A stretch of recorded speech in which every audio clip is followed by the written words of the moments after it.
সুপ্রিয় দর্শক, আসসালামু আলাইকুম। সিএসসি 345 এর আলাদা লেকচার ভিডিওতে আপনাদের স্বাগত। তো আজকের টপিকটা হচ্ছে একটা সার্কিট থেকে কিভাবে আমরা state equation, output equation, transitional table, state table, transitional diagram বের করতে পারি। সো একদম প্রথমে যদি আমরা সার্কিটটাকে একটু অ্যানালাইজ করি, তাহলে এটা হচ্ছে আমার ইনপুট, যেটা হচ্ছে এক্স, এবং এই Z1 এবং Z2 দুইটা হচ্ছে আমার আউটপুট, এবং এটা হচ্ছে আমার একটা জেকে ফ্লিপ ফ্লপ, এটা হচ্ছে আরেকটা জেকে ফ্লিপ ফ্লপ, আর প্রত্যেকটা হচ্ছে আমার অ্যান্ড গেট, আর এই প্রত্যেকটা হচ্ছে আমার or gate. Alright, so let's begin. আমরা যদি স্টেট ইকুয়েশনটা বের করতে চাই, আমি একটু সার্কিটটাকে সাইডে রাখি। ওকে, যদি আমরা স্টেট ইকুয়েশন বের করতে চাই, সো স্টেট ইকুয়েশন, এখন স্টেট ইকুয়েশন কি হয়? স্টেট ইকুয়েশন হচ্ছে যে কে এই দুইটা ফ্লিপ ফ্লপের ইকুয়েশন। তাহলে আমার J1 কত হবে? আমি যদি একটু হিসাব করি, J1 এখান থেকে গেছে, সে J1 এসে Q2 তে চলে গেছে, so J bar equal to Q bar 2। Alright, পরবর্তীতে আমরা K1 এর জন্য চিন্তা করি, K1 কত হয়? তাহলে K1 এদিক থেকে শুরু হয়ে এই পাশে আসছে, তাহলে এইটা কিসের সমন্বয়ে গঠিত? এটা হচ্ছে আমার X এবং Q1 বার। সো আমি এটা আগে লিখি, X Q1 বার, আর এইটা হচ্ছে আমার X বার Q2 প্লাস X বার Q2। তাহলে এটা হচ্ছে আমার প্রথম ফ্লিপ ফ্লপের জন্য স্টেট ইকুয়েশন। তাহলে সেকেন্ড ফ্লিপ ফ্লপের জন্য আমার স্টেট ইকুয়েশন কি হবে? J2, আচ্ছা সরি, আমি এখানে সামহাও J2 এর সাথে কোনো কিছু কানেকশন দেই নাই। J2 টার কানেকশন ছিল হচ্ছে X Q বারের সাথে। আমি একটু যদি সার্কিটটা স্যারের বই থেকে একটু দেখি,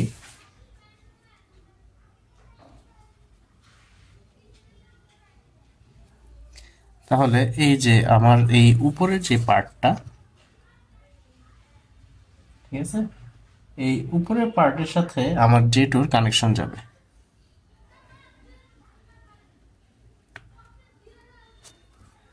তাহলে উপরের পার্টের সাথে যদি আমার J2 এর কানেকশন যায়, তাহলে এটা কি হয়? J2 কি হয়? এটা হয় হচ্ছে X Q1 বার। তাহলে এটা হবে X Q1 বার। অলরাইট, তাহলে আমি যদি K2 এর জন্য চিন্তা করি, K2 ইজ ইকুয়াল টু আমার Z2 which is also equal to, এখন Z2 এর ইয়েটা কি হবে? Z2 এর ব্যাপারটা যদি আমি একটু চিন্তা করি, Z2 টা কিভাবে আমরা পাইছি? এটা হচ্ছে এখান থেকে আসছে, এটা আসছে। ওকে, তাহলে Z2 কে আমরা লিখতে পারি হচ্ছে, সরি, Z2 কে আমরা লিখতে পারি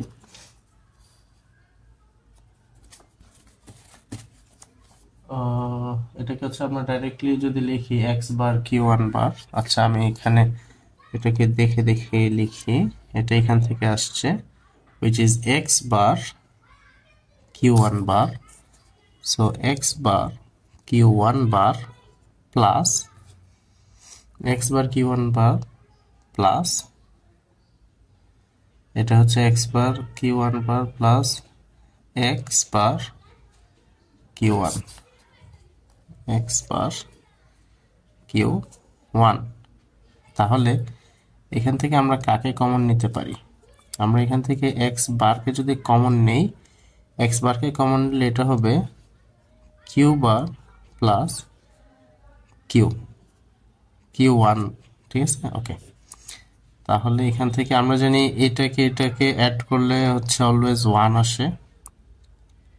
তাহলে অর্থাৎ এই যে এই সূত্রটা A প্লাস A বার, কারণ অলওয়েজ তো আমার A আসবে না, A যদি আমার 0 হয়, এটা যদি 1 হয়, আনসার হবে কত? 1। এটা যদি 1 হয়, আনসার যদি 0 হয়, তাহলে আনসার কত আসবে? 1। তাহলে আমরা এখান থেকে বলতে পারি এটা ইকুয়াল টু এক্স বার। তাহলে এটাই হচ্ছে আমার স্টেট ইকুয়েশন। সো আমি স্টেট ইকুয়েশন কয়টা পাইলাম? একটা, দুইটা, তিনটা এবং লাস্টলি চারটা। সো আমার এখান থেকে স্টেট ইকুয়েশন বানানো ডান। এখন আমাকে বলছে আউটপুট ইকুয়েশন বের করতে। সো আউটপুট ইকুয়েশন যদি আমি বের করতে চাই, তাহলে এখানে কিন্তু আমার দুইটা আউটপুট ছিল, z1 ইকুয়াল টু সামথিং এবং z2 আমরা এখানে অলরেডি দেখছিলাম, z2 হচ্ছে আমার এক্স বার। তাহলে z1 কত হয় আমি যদি ডাইরেক্টলি লিখে ফেলি এখান থেকে, তাহলে z1 এর ভ্যালু হচ্ছে এক্স কিউ1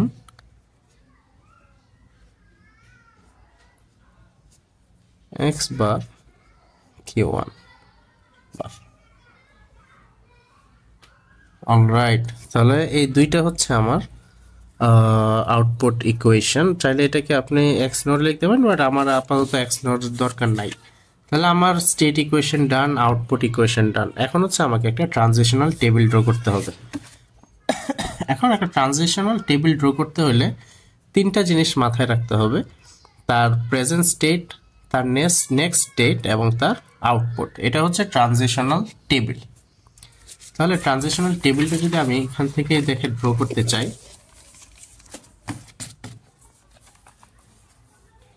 এখন আমি বলছি আমাকে হচ্ছে ফার্স্ট স্টেট এবং মানে প্রেজেন্ট স্টেট এবং নেক্সট স্টেট লাগবে। আমি তো প্রেজেন্ট স্টেটগুলো পেয়ে যাইতেছি, কিউ1 সরি, এগুলো প্রত্যেকটাই কিন্তু এই যে আমার যে স্টেট ইকুয়েশন প্রত্যেকটা কিন্তু আমার পি কে রিপ্রেজেন্ট করে। ঠিক আছে, প্রত্যেকটা হচ্ছে আমার কিউ প্রেজেন্ট।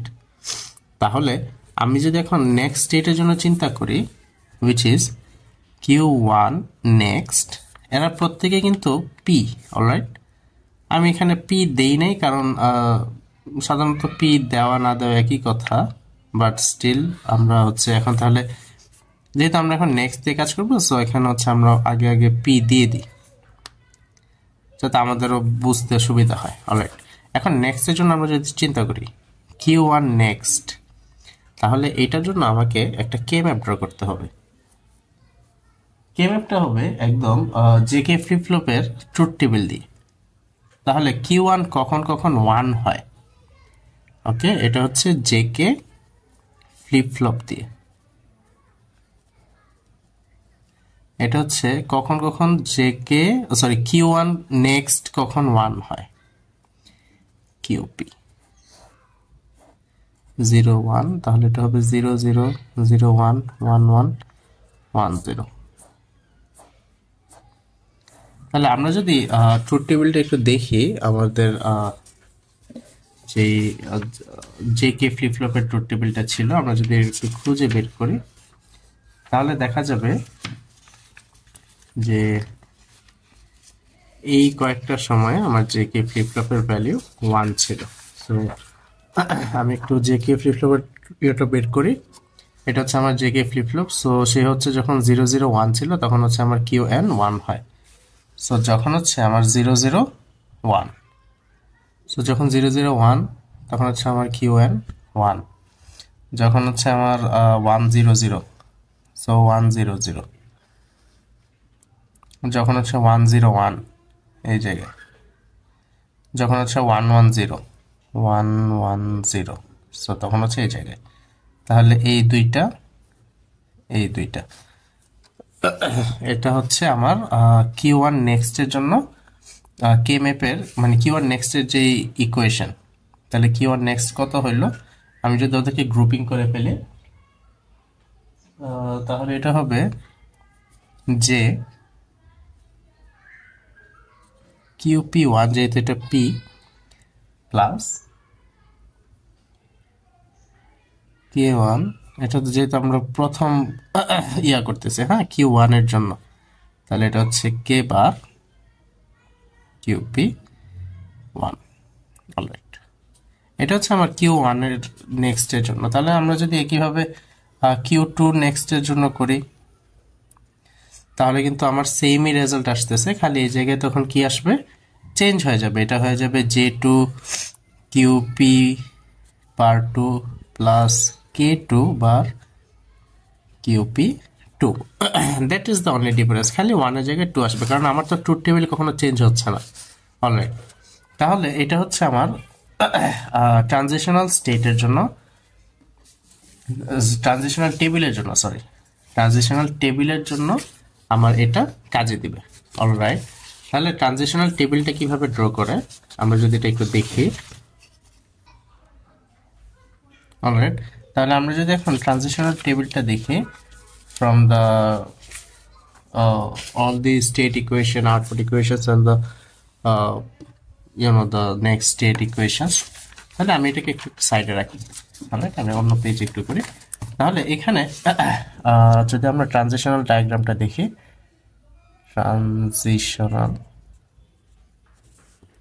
ডায়াগ্রাম, সরি আমি এখানে টেবিল দেখবো আগে, কারণ ডায়াগ্রাম করার আগে টেবিলটা দরকার হয়।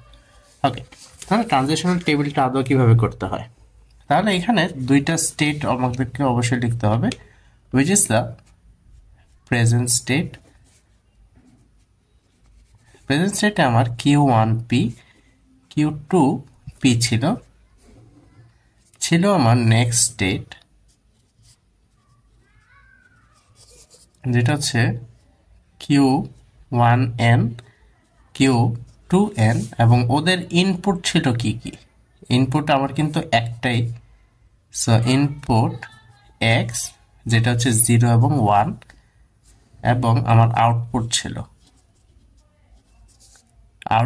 ছিল দুইটা, Z1 Z2। এটা কিসের উপরে বেস করে আউটপুট পাওয়া যায়? ইনপুটের উপরে বেস করে আউটপুট পাওয়া যায়। তাহলে ইনপুট হচ্ছে X যেটা হচ্ছে 0 এবং 1। অলরাইট, তাহলে যখন আমার আমি এটা আগে লিখে ফেলি 0 0 0 1 1 1 1 0, অর্থাৎ প্রেজেন্ট স্টেট এই কয়েকটার জন্য আমার নেক্সট স্টেটগুলো কি হয়। তাহলে প্রেজেন্ট স্টেট যখন আমার দুইটাই 0 0 আসে, ওকে, তাহলে আমার নেক্সট স্টেট কত আসে? ওকে, তাহলে আমি এখান থেকে কি বের করব? আমি এখান থেকে বের করব হচ্ছে Q1N এবং Q2N। তাহলে প্রেজেন্ট স্টেট যখন আমার 0 0 আসে, তখন আমার নেক্সট স্টেটটা কি আসে? আমি যদি এখানে একটু দেখি, অলরাইট, এটা করার আগে আমাকে একটা জিনিস আগে করতে হবে, এটা হচ্ছে আমি যেখানে নেক্সট স্টেটের ইয়েগুলো পাইছি, হ্যাঁ, এইখানে কিন্তু আমার J1 K1 J2 K2 এগুলো আছে। তাহলে এদের যে ভ্যালুগুলো আছে, এই যে স্টেট ইকুয়েশনের যে ভ্যালুগুলো আছে, আমাকে কিন্তু এখানে অলরেডি বসাইতে হবে। তাহলে এটা যদি এখানে বসাই, এটা কিন্তু ট্রানজিশনাল টেবিলের আগেই কাজটা করতে হবে। তাহলে এটা যদি আমি বসাই এখানে, তাহলে J1 এর ভ্যালু কত ছিল? Q2 বার। তাহলে এটা হবে কত? Q2 বার PQ বার P1 প্লাস K1 এর ভ্যালু কত ছিল? X Q বার 1, তাহলে এটা হবে X Q বার 1 প্লাস X বার Q2। অলরাইট, তাহলে এগুলো সবগুলো কিন্তু কি P এর জন্য, তাই না? ওকে, সরি, বা 1 এর জন্য, এটা হচ্ছে P1। আচ্ছা, ঠিক আছে। তাহলে আমাকে এইটা কিন্তু আরো হচ্ছে বুলিয়ান অ্যালজেব্রা করে সবকিছু করে এটা আরো শর্ট করতে হবে। তো আমি এত বড় করতেছি না, আপনারা হচ্ছে যখন প্র্যাকটিস করবেন বা যখন মানে নিজে সলভ করবেন, তখন হচ্ছে আপনার একটু টাইম নিয়ে এগুলোর একটু বুলিয়ান অ্যালজেব্রা দিয়ে সলভ করবেন আর কি। আমি এটা ডাইরেক্টলি শর্ট এন্ড ফর্মটা লিখে দিই। তাহলে Q1N এর জন্য আমার ইয়েটা হবে, মানে ইকুয়েশনটা হবে হচ্ছে Q2 বার, যেটা হচ্ছে P, যেহেতু আমার P অলরেডি আছে, এখানে তো আমরা নিতে পারবো না, প্লাস X Q1P। তাহলে আমার একই কাজ কিন্তু আমার Qn এর জন্য, Q2N এর জন্য করতে হবে। এখানে হচ্ছে আমার ইকুয়েশনগুলো বসাই দিতে হবে, মানে এই যে ভ্যালুগুলো বসাই দিতে হবে। তাহলে ডাইরেক্ট যে আউটপুটটা আসে, আমি ডাইরেক্ট আউটপুট এখানে লিখে দিই, এটা হচ্ছে X Q1 bar P plus, sorry plus হচ্ছে Q2,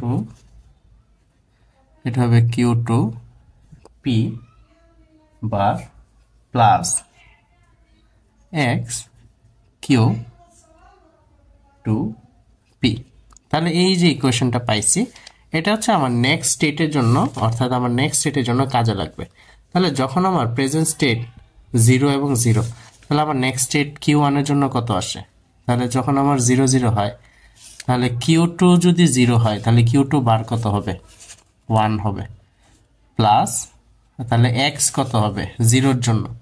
এক্স কত? 0 না আমার, কারণ 0তম স্টেটে হচ্ছে আমি হিসাব করতেছি, মানে ইনপুট যখন আমার 0, তাহলে ইনপুট যখন আমার 0 হবে, তাহলে এটা কত? 0 ইন্টু সামথিং তো 0, যাই হোক। সো এটার আনসার কি হবে? কিউ টু এর আনসার কত হবে? 1। তাহলে আমি যদি এখন, সরি, এটা হচ্ছে কিউ ওয়ান এর আনসার, মাই ব্যাড, এটা হচ্ছে কিউ ওয়ান এর আনসার। তাহলে আমি এখন কিউ টুর জন্য যদি চিন্তা করি, কিউ টুতে আমার এক্স এর ভ্যালু কিন্তু 0, এবং আমি জানি যে 0-র সাথে কোনো কিছু গুণ করলে 0ই হবে, প্লাস এক্স এর ভ্যালু আবারও 0, তাহলে 0-র সাথে এটা আলটিমেটলি 0ই হবে। তাহলে এটা কত হইল? 1 0। অলরাইট। তাহলে একইভাবে হচ্ছে আপনারা যখন এটা করবেন, তখন হচ্ছে এক্স এর ভ্যালু তখন 1, তাহলে এক্স এর ভ্যালু 1 হইলে আমার কিউ টু কত হবে? তাহলে এটা হবে 1। তাহলে কিউ 1 ছিল 0, এটা বার হয়ে গেলে এটা হয়ে যাবে 1, তাহলে 1 ইন্টু 1 1, তাহলে এটাও 1 হবে, তাহলে এটা 1 আসবে। আর এই পাশে কিউ টু তো আমার 0 ছিল, 1 ইন্টু 0 0, তাহলে এই পাশে আমার কিউ টুর ভ্যালু হবে 1। তাহলে আমি যদি এখানে এক্স ইকুয়াল টু 1 এর জন্য এটা চিন্তা করি, এটা আসবে 1 plus 1 into something equal to 0, তাহলে আনসার আসবে কত? 1। ঠিক আছে? তাহলে অর্থাৎ এটা হচ্ছে কি আমার কিউ টু এন, মানে এখান থেকে আমি কিউ টু এন এর ভ্যালু হচ্ছে এখানে বের করব, আর এটা হচ্ছে আমার কিউ ওয়ান এন। তাহলে একইভাবে যখন হচ্ছে প্রত্যেকের জন্য আমার ভ্যালুগুলো কি করতে হবে? হিসাব করে বের করতে হবে। তাহলে আমি ডাইরেক্টলি যদি করে ফেলি 1 0, এবং এই পাশে আসে হচ্ছে 0 1, এই পাশে আসবে হচ্ছে 1 1, সরি 1 1 আসবে, এবং লাস্টলি হচ্ছে 1 0। তারপরে যখন আপনার আউটপুটটা বের করবেন, আউটপুটের ভ্যালুটা এখানে বসাই দিবেন। দেখেন আমি প্রথমটা করে দিই, এক্স হচ্ছে আমার 0, তাহলে এক্স 0-র সাথে কোনো কিছু গুণ করলে 0ই হবে, তাহলে এক্স বার কত হবে? এক্স বার হবে আপনার 1, আর কিউ ওয়ান বার কত? কিউ ওয়ান তো আমার 0 ছিল, তাহলে কিউ ওয়ান বার কত? 1, তাহলে 1 ইন্টু 1 1 হবে। এটা হচ্ছে আমার Z1, তাহলে এটা কত? 0 ছিল, এটা হবে কত? 0 বার মানে 1, তাহলে আউটপুট হবে কত? 1 1। ঠিক আছে? তাহলে একইভাবে হচ্ছে প্রত্যেকটা আপনার হচ্ছে হিসাব করে বের করতে হবে। আমি ডাইরেক্টলি করে ফেলি। এটা কিন্তু আপনাকে হচ্ছে প্রতিবার, এটা একটু টাইম সাপেক্ষ, প্রচুর টাইম লাগে আর কি এটা করতে করতে, but once you actually have the correct equation, then the maths will turn out just fine. তাহলে এটা হচ্ছে আমার একটা ট্রানজিশনাল টেবিল। তাহলে আমরা ট্রানজিশনাল টেবিলটা কিভাবে বের করছি? প্রেজেন্ট স্টেট, নেক্সট স্টেটের এগুলা আমরা এখানে যে ইকুয়েশনটা ছিল, ইকুয়েশন ধরে ধরে হচ্ছে আমরা বের করছি ভ্যালু বসায়া, এবং আউটপুটটা হচ্ছে জেড এর মধ্যে, জেড এর যেই ভ্যালুগুলো ছিল, ভ্যালুর মধ্যে হচ্ছে আমি এখানে নিউমেরিক ভ্যালুগুলো বসাই দিয়ে তারপর হচ্ছে জেড এর ভ্যালুগুলো বের করছি। এখন আমরা যেটা বের করছি এটা হচ্ছে ট্রানজিশনাল টেবিল। আমাকে কিন্তু আরেকটা কোশ্চেনে এটাও জিজ্ঞাসা করছিল যে ফাইন্ড দ্য স্টেট টেবিল। তাহলে স্টেট টেবিলটা কি? আপনি যদি আউটপুট টেবিলটা বাদ দিয়ে দেন, তাহলে কিন্তু আমার স্টেট টেবিলটা পাওয়া যেতেছে। অলরাইট। তাহলে ট্রানজিশনাল ডায়াগ্রামটা যদি আমি ড্র করতে চাই, ঠিক আছে, ট্রানজিশনাল ডায়াগ্রামটা কিভাবে হবে? আমি যদি ট্রানজিশনাল ডায়াগ্রামটা ড্র করি, ডায়াগ্রাম, তাহলে আমি আগে চারটা, কারণ চারটা বাদে কোনো ভ্যালুই আসবে না, 0 0 0 1 1 1 1 0, এই চারটা ভ্যালু বাদে আর কোনো ভ্যালু কিন্তু নাই। ওকে, এখন আমাকে যে কাজটা করতে হবে, যখন আমার 0 0-তে ছিল, ঠিক আছে, এগুলা কি? এগুলো হচ্ছে আমার প্রেজেন্ট স্টেট। তাহলে সে প্রেজেন্ট স্টেট থেকে নেক্সট স্টেটে যায় কখন? যখন তার ইনপুট এত, আউটপুট এত।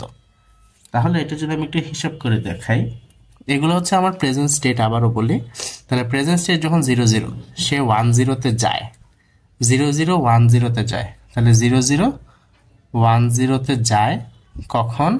যখন তার ইনপুট 0, আউটপুট 1 1।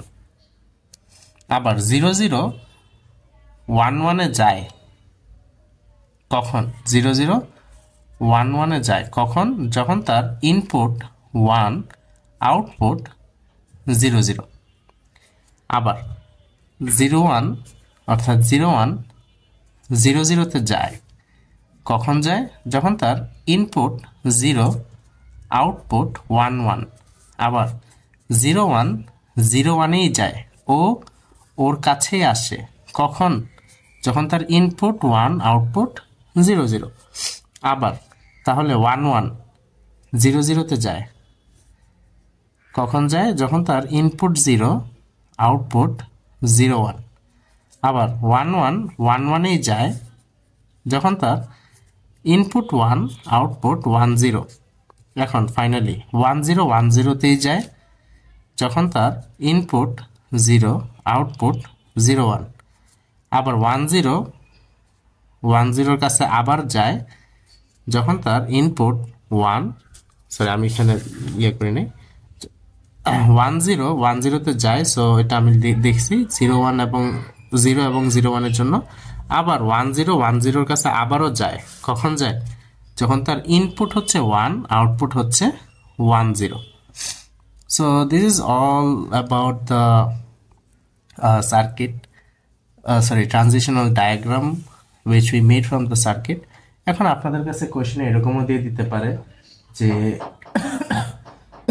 আপনাদেরকে একটা ট্রানজিশনাল ডায়াগ্রাম দিয়ে দিতে পারে, এখান থেকে আপনাদেরকে হচ্ছে রিভার্স করে এই সার্কিটে আসতে হবে। মানে আমরা এতক্ষণ যে কাজটা সার্কিট থেকে এখানে আসছে, এই কাজটাকে আপনাকে উল্টা করে এখান থেকে আপনাকে ট্রানজিশনাল টেবিলে যেতে হবে। তারপর হচ্ছে যেই আউটপুট ইকুয়েশন, তারপর হচ্ছে স্টেট ইকুয়েশন, হ্যাঁ, এগুলো সব কিছু হচ্ছে আপনাদেরকে বের করতে হবে। সো হোপফুলি আজকের এই ভিডিওটা আপনাদের কাছে ইজি লাগছে। আর যদি if you guys still find anything like কোনো ইনকোয়ারি থাকে যদি আপনাদের, তাহলে কাইন্ডলি আমাদেরকে কমেন্ট বক্সে জানাবেন। এবং obviously if you guys can give us the feedback, it will be very helpful for us. Thank you.